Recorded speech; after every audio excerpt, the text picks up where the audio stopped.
This is a 600-watt flash. This is the sun. And today I want to see if this new Q6 600-watt flash from Neewer is powerful enough to use out in this bright sunlight. And we'll also check out some other fun things that you can do with this flash.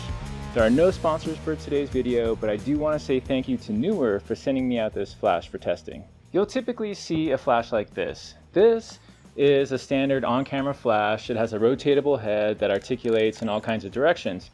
And generally, these are great. But if you're trying to shoot outdoors on bright sunny days like this, they're just not powerful enough. And that's where something like this comes in.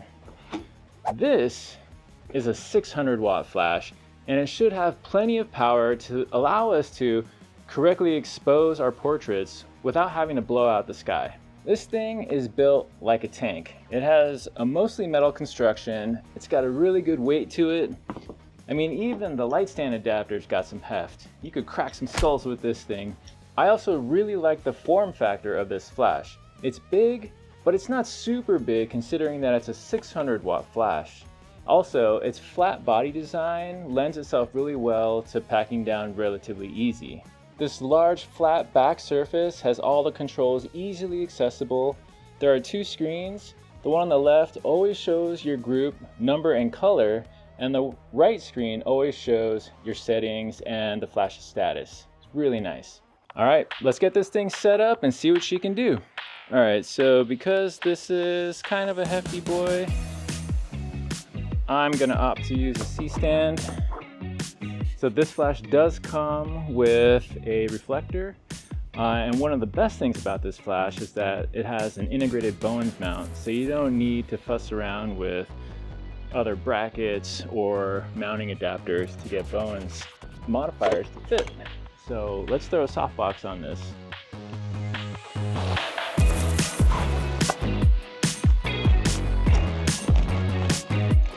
Alright, I just have a 36-inch softbox.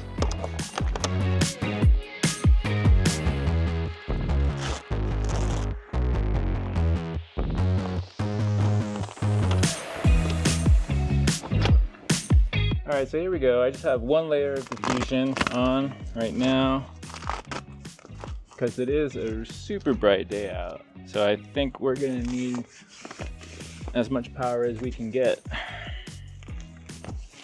But at the same time, I also don't want too much light spill onto the background.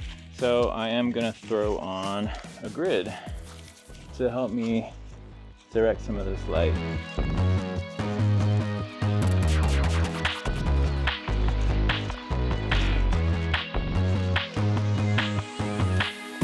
There it is, we're all set up. My weapon of choice today is the Sony a7 IV. I have the 70-200 G Master, and I'm using the Neewer Q Pro S wireless trigger. So I got everything set up here. Let's give it a test. And that works. So we're good to go. I'm gonna call in one of my kids just to sit here and model. He's not going to be happy, so don't expect happy images. But you'll get an idea for what we're working with.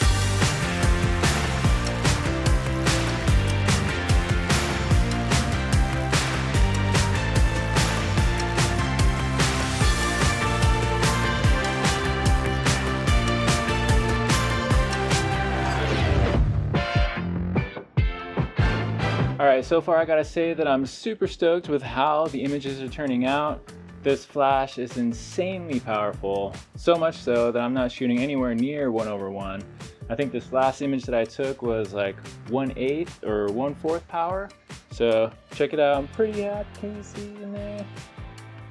You can't see. I'll post them up here so you guys can see, but so far so good. Everything is looking great.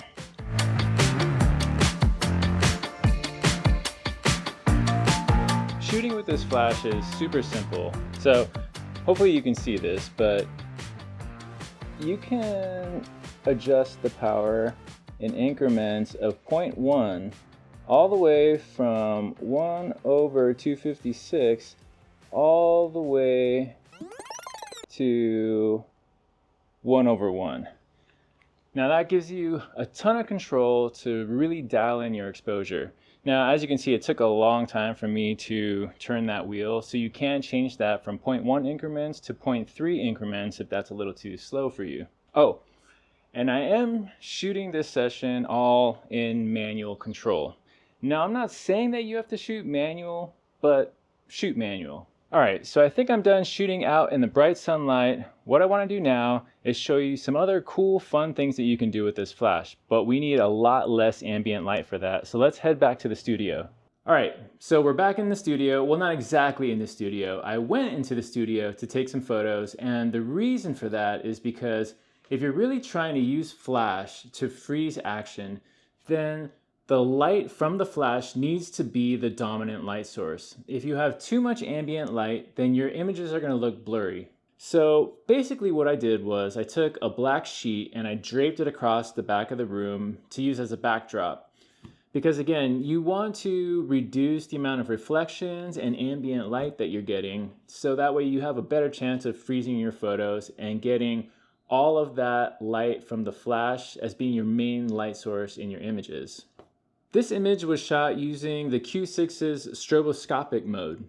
In this mode, you can trigger a sequence of flashes to go off with a single click of your shutter. Now you can set the number of flashes, and you can also set the frequency of flashes. And the cool thing is that the Q6 can actually go up to 100 Hertz, or 100 flashes per second.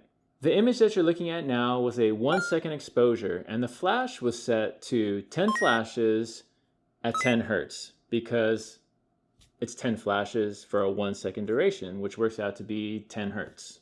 Okay, let's say you want to capture motion, but you don't want all of the different points to be captured in a single frame, but instead you want to fire the flash in sync with your high-speed flash on your camera, so that way you have single images that show the progression individually.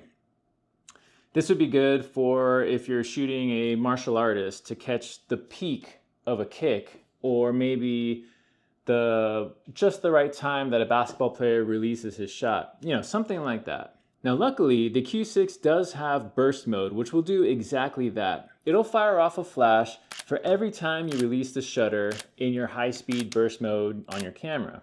Now both the stroboscopic mode and the burst modes are only made possible because of the Q6's high power, short flash duration, and its super fast recycle times.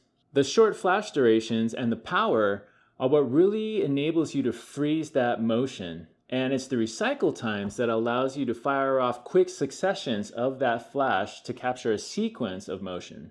An added benefit to having such short flash durations is that if you have something like a Sony A9 III, this flash will work with sync speeds as low as 1/8,000th of a second. Alright, so those are all the ways that I would use this flash, but there are so many other things that this guy can do that I haven't even talked about yet. So in addition to the manual, stroboscopic, and burst modes that I've already shown you, this flash is also compatible with TTL modes from all the big boy companies like Sony, Canon, Nikon, and Fujifilm.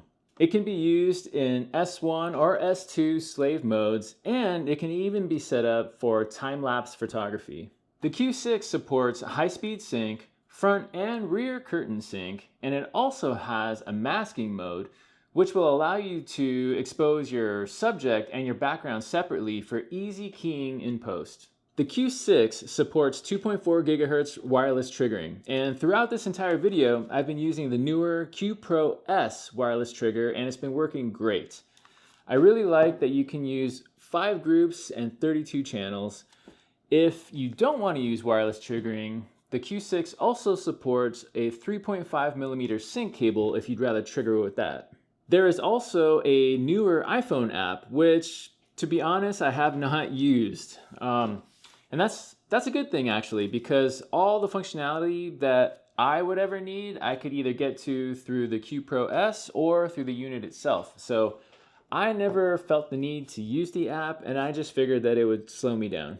The battery included with the Q6 is a beefy boy. Look at this thing. It's 28.8 volts, 3 amp hours. It has a button on the back and an LED row to show you the amount of charge you have left.